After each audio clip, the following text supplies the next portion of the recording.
Hi, I'm Dr. Sameera Kota.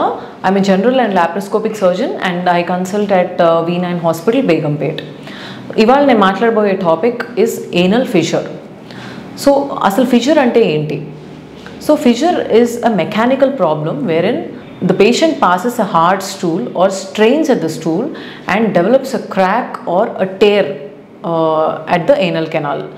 So అంటే ఏంటంటే ఇప్పుడు ఒక్కొక్కసారి స్టూల్ హార్డ్గా పాస్ చేసే అలవాటు ఉన్న వాళ్ళకి కానివ్వండి, కాన్స్టిపేషన్ అంటే ఆల్టర్నేట్ డే ఆర్ 2 to 3 డేస్కి ఒకసారి స్టూల్ పాస్ చేసే అలవాటు ఉన్న వాళ్ళకి, ఆర్ టాయిలెట్లో ఎక్కువ టైం స్పెండ్ చేయాల్సిన అవసరం ఉన్న వాళ్ళకి, మోషన్ హార్డ్గా వచ్చే వాళ్ళకి అప్పుడప్పుడు అది మోషన్ పాస్ అయ్యేటప్పుడు క్రాక్ కానీ ఒక టేర్ లాగా అవుతుంటుంది.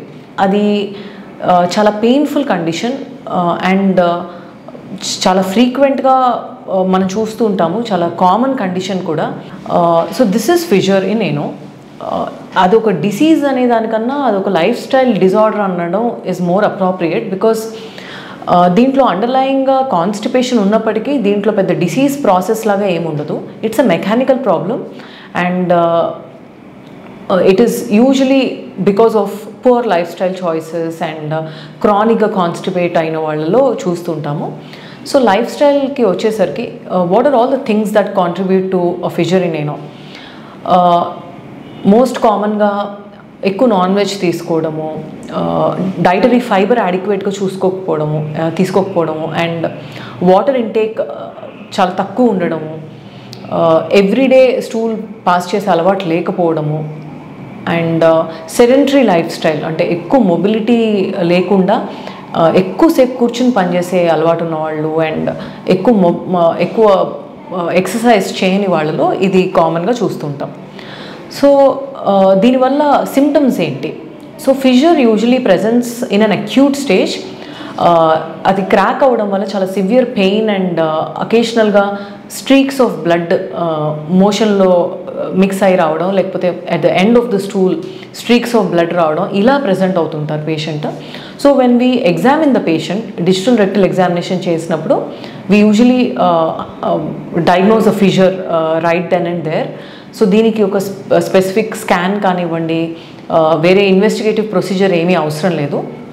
సో యూజువలీ ఫిషర్ ఉన్నప్పుడు సరౌండింగ్ స్పింక్టర్ మజిల్స్ అన్నీ కూడా చాలా స్పాజంలో ఉంటాయి.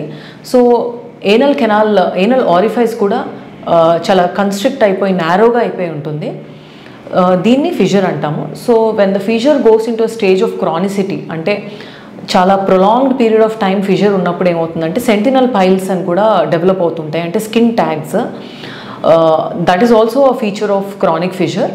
అండ్ ఒక్కొక్కసారి క్రానిక్గా అవుతున్నప్పుడు దాని చుట్టుపక్కల ఫైబ్రోసిస్ అయ్యి కొంచెం హార్డ్గా అయిపోవడము, మోషన్ వచ్చే ఏరియా ఇంకా మూసుకుపోవడం, ఇలా చూస్తుంటాము. ఒక్కొక్కసారి మల్టిపుల్ ఫిషర్స్ ఉండడం వల్ల స్టినోసిస్లో కూడా వెళ్తుంటుంది, అంటే మోషన్ వచ్చే ఏరియా అంతా కంప్లీట్గా మూసుకుపోయి ఆల్మోస్ట్ చాలా నారోగా అయిపోతూ ఉంటుంది.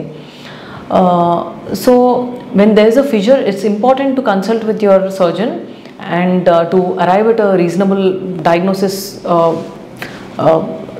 in the OPD. And దీన్ని ఎలా ట్రీట్ చేస్తాము అంటే, initially when the patient comes to us, we start the patient on laxatives and we give some ointments to heal the fissure and we ask the patient to do sits bath, అంటే కొన్ని warm వాటర్లో ఫిషర్ని heal అయ్యేటట్టుగా sits bath చేయమని చెప్తుంటాము. So ఇలా ఒక 1 week 10 days try చేసిన తర్వాత అప్పటికి కూడా పేషెంట్ రెస్పాండ్ అవ్వకపోతే, ఆర్ ఒకవేళ టెంపరీగా తగ్గినా మళ్ళీ ఒక 1 month లోపు ఆర్ 6 weeks లోపు మళ్ళీ ఫిషర్ డెవలప్ అయినా, we offer surgery to that patient and the surgery that we do is laser sphincterotomy. దీంట్లో మోషన్ వచ్చే ఏరియాని రిలాక్స్ చేస్తాము యూజింగ్ లేజర్. సో దీనివల్ల ఫ్యూచర్లో స్టూల్ పాస్ చేసేటప్పుడు అది రిలాక్స్ అయ్యి ఉండడం వల్ల పెయిన్, బ్లీడింగ్ అవి ఆగిపోతాయి అండ్ ఫిషర్ కూడా స్లోగా over period of 4 to 6 weeks కంప్లీట్గా హీల్ అయిపోతుంది. Thank you.